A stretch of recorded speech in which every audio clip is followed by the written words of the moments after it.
Fusion! Ha!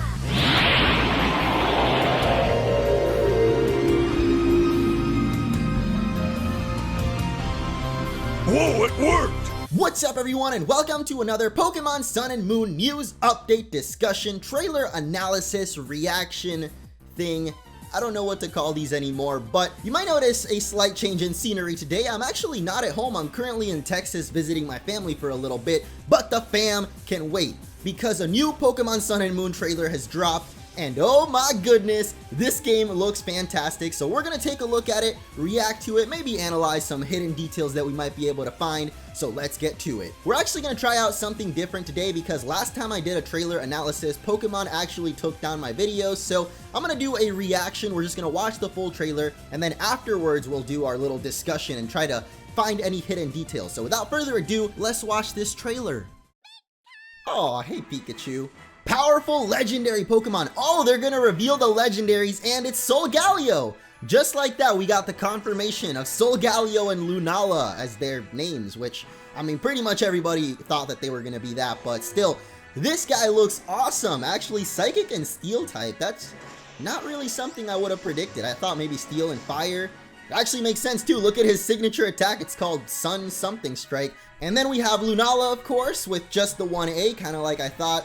Ghost and Psychic type. Whoa.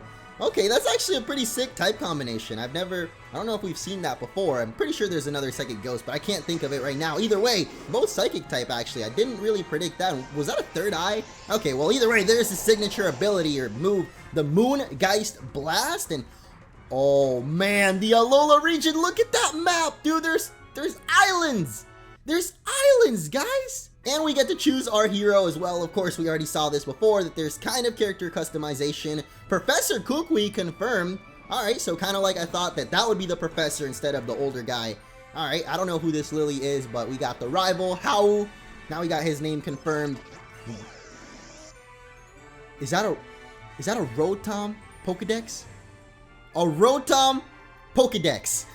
A Rotom Okay, this is awesome, and I guess that's it for the trailer already, so that was kind of short, but holy moly, a Rotom Pokedex. We got to see the full region map, of course the confirmation of the two legendaries, Solgaleo and Lunala. Wow, we got a lot to talk about. So first, let's talk about the legendaries, because that is the first thing in the trailer. So Solgaleo and Lunala are now confirmed to be their names. Of course, we saw way back with the copyrights before the games were even announced that we thought those would be the names of the legendaries, and now we finally have it confirmed, but their typings have also been revealed, and wow, I did not expect that. They're actually both Psychic type. I guess my prediction was Cosmic type, which is pretty out there, so I'm not sure if that was going to come true, but I guess Cosmic translated to Psychic type, so they're both going to be Psychic type. I'm not sure that it really fits too well for Solgaleo. I kind of picture him being a Fire and Steel type, but, you know, if they wanted to both make him both Psychic type, it makes sense. So there he is with his ability, Full Metal Body, which almost sounds like Full Metal Alchemist, or I guess there's a lot of Full Metal things out there, huh? With the Full Metal Body ability, a Pokemon's stats will not be lowered by the effects of an opponent's moves or ability, which essentially makes this clear body, so you can't get your stats lowered by something like Intimidate, as we see in the trailer, or pretty much any other ability that would normally lower your stats, or any attack. So it's pretty much clear body. It says no other Pokemon has this ability, and technically no one has Full Metal Body, but clear body sounds a little bit similar, and a couple of Pokemon have that, so I guess Solgaleo has got a super powered clear body. Now his signature move, which we can see here, is Sun Steel Strike, and just from the name it sounds really interesting. It actually sounds like it could be a dual Fire and Steel type attack, but the Pokemon website does say that this attack charges at an opponent with the force of a meteor, disregarding the target's ability. So Solgaleo and Lunala, both of their signature moves actually have this kind of mold breaker secondary effect to them, so you'll basically hit it as hard as you can no matter the ability of the other Pokemon. But one thing I noticed, this attack is actually neutral effective, and it looks like it could be a fire attack. Of course, Salamence is dragon type, so fire attacks would be not very effective, but you can see no not very effective text pops up, and instead Solgaleo just straight up murders the Salamence in one hit. So I don't know if that means that this attack kind of ignores type advantages, or maybe it's actually a steel type attack. It's just a giant beam of fire, so I'm not really sure, but maybe I'm overthinking it right now, but definitely let me know in the comments. Maybe you guys know something that I'm missing here. Either way, let's move on to Lunala, which is of course the main legendary for Pokemon Moon. And as you can see, it's revealed to be a Psychic and Ghost type. And at first I was like, whoa, that's so awesome, a new typing, but wait, they kind of just did that with Hoopa. So they're bringing that over to Lunala, which I think is a really awesome type combination. So I'm actually starting to kind of lean a little bit towards Lunala, but I'm still Team Sun all the way. So it has the ability Shadow Shield, which kind of like Solgaleo had a powered up clear body, Lunala essentially has a powered up multi-scale, so will take less damage from an attack that lands when the Pokemon is full HP. So it's literally like multi-scale. I'm not really sure what the thought process was there, saying that it's a completely new ability that no Pokemon has, so I feel like there's a little bit more to their abilities than meets the eye, because right now they literally sound like powered up clear body and multi-scale, so perhaps that'll change later. I don't really know. And I don't really care, because look at this amazing signature attack coming out of Lunala is the Moongeist Beam. Just like with Solgaleo though, we don't quite know what type this attack is, because of course Gengar is weak to both Psychic and Ghost types, so it could really be either one or just a completely different type altogether, but I feel like it's gonna be one of those two. So now I'm starting to think that maybe both of them are actually Psychic attacks, considering Solgaleo's was neutral effective against Salamence and Lunala's was super effective against Gengar. So even though they don't look like Psychic type attacks, it could be that they're both just Psychic moves for some reason, but definitely let me know what you guys think. I'm very confused as to what's going on. Also let me know if you guys' opinions have changed on the games. Now that we've seen the legendaries completely revealed, are you still Team Sun or Team Moon? Because I'm definitely still Team Sun, but man, Lunala is looking cool. Next up on the trailer, we've got the Alola region revealed, the full region. Here it is. This looks awesome. Just like a lot of people thought, that original island we saw in the first trailer is actually just one of 4 big islands that are on the Alola region. And I just thought that because when we saw the map originally, we saw it was just one tiny island. There wasn't even a gym there. So this is just where we start off our journey. There is actually a lot to talk about here. Like, we could go in depth and check out some of the areas on each of the islands, but I feel like that could be its own video. So perhaps in the future, we'll go through and take a detailed look at each of the islands and some of the areas we might be visiting in Pokemon Sun and Moon. But you can definitely check it out in the description, the full map. I'll put a link so you guys can check it out and maybe start thinking up some ideas of maybe where the gyms are. For now, we know there's 4 main big islands and there's a 5th man-made island, and I can only assume it's this island in the middle.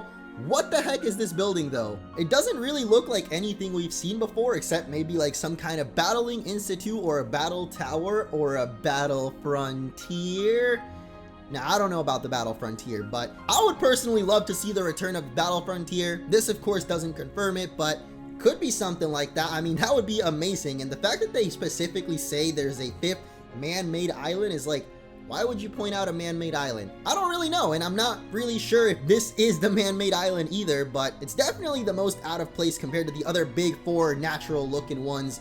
And then you've just got this in the middle. So actually, I just noticed another little island tucked away, like hidden behind this one, with like, I don't know if that's like a tree or a little overgrown sprout. I'm not sure what that is, but like I said though, there's a lot to look at here. Just so much awesomeness going on in just one picture, but the trailer must go on, this video must go on, so let's move on to the most WTF reveal ever, Rotom Pokédex?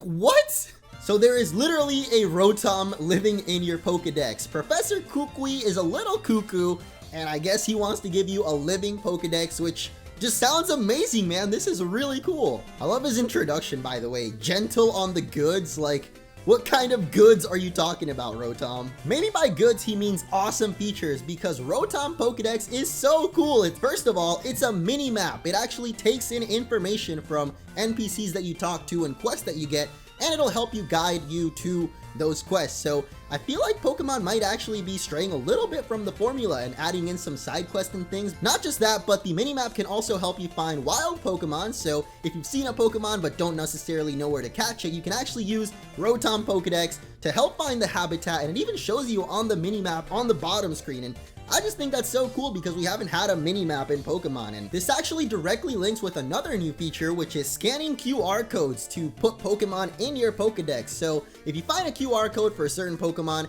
it'll register it in your Dex, and then you'll be able to go and find it out in the wild, and they're just making it so easy for us to catch them all, and I love it. That's about it for Pokedex Rotom. I mean, aside from that, he's just a regular Pokedex, but also so cool. I mean, I don't know if I'm like entranced by the cuteness of it, but I really like the idea of Rotom Pokedex, and it's definitely gonna spice up our life a little bit in Sun and Moon, add some new features that, I mean, we never even could have predicted a Rotom Pokedex. So this is awesome. Let's keep going. Oh wait, that's it. That's the end of the trailer. Or is it? I might have skipped over this earlier because I was just way too into Rotom Pokedex, but there's actually a whole new character revealed named Lily. She is a mysterious girl about the same age as your character and assistant of the professor. She's not fond of Pokemon battles, but loves reading and has devoured many books. Who the heck is this Lily person, and why is she here, and how is she going to be important to the story, if she is at all? I feel like she must have some kind of importance to be like up there, but then again, she could just end up being another rival for you, like Tierno, Shauna, and Trevor. You know, they all like to battle, but maybe she just doesn't like to battle. You know who does like to battle though? No, not you, Nate. This kid! Our friend Hau is a young boy with a big appetite, apparently for some treat in the Alola region called malasadas. Seems like a good old professor over here had a few too many malasadas, if you know what I'm saying. That's actually not the professor though. It is confirmed that Kukui is actually the professor, kind of like I thought. I mean, he has the lab coat, that's why I always thought he was the professor, and now we've got it confirmed. This is him. This is the crazy guy who gives you the Rotom Pokedex and doesn't like to wear a shirt. But forget all these new characters, because the only thing we need to look at right now is our own character, and more specifically, at his wrist. What is that? That is not a Mega Bracelet, ladies and gentlemen. Our character is wearing something completely different, and it links back to what I talked about in the first video, which is the Pokemon Sun and Moon Japanese logos. They have these little symbols on them, and I knew it was going to be important for something. I mean, I think deep down we all knew it was going to be this. The only thing I can imagine is it has something to do with Synergy Bond or Synergy Burst or Synchro Evolution. I really think it's something closer to Pokemon Fusion, like we've seen with Ash Greninja. So maybe one day they'll reveal what Ash Greninja really is, and that's a feature in Sun and Moon. That's the only thing that really makes sense to me, because now that he's wearing this, it's confirmed, man. Some type of new evolution is coming, and we just have no idea what it's gonna be. At this point, your guess is as good as mine, so definitely let me know what you guys think this new bracelet is. It looks so cool and can't wait to find out. But that about does it for our second trailer for Pokemon Sun and Moon. The hype is so real, man. I love that they're actually coming out with these every so often now. It hasn't even been a month, I think, since we got our first trailer, and already here's another one. More Sun and Moon news is actually coming at E3, and I have the pleasure to say that I will actually be attending E3 within a couple of weeks here. I'm actually going to be chilling here in Texas for a little while, and then after that, I'm heading over to LA for E3, so it's going to be awesome. Sun and Moon is actually going to be there, and I might have a chance to see it live, so honestly, this is the chance of a lifetime, and I'm so happy I'm getting to go there. Some more videos will be coming soon, of course. At E3, we're already getting some more news, and I might be making some more theories and stuff, like, of course, the region of Alola. I really want to go through and kind of spot out some details and things we might find within the map of Alola, so stay tuned for that. Subscribe if you haven't already, and thank you guys so much for watching. If you enjoyed this video, hit that thumbs button and share it with your friends, and I'll see you all in the next one. Peace.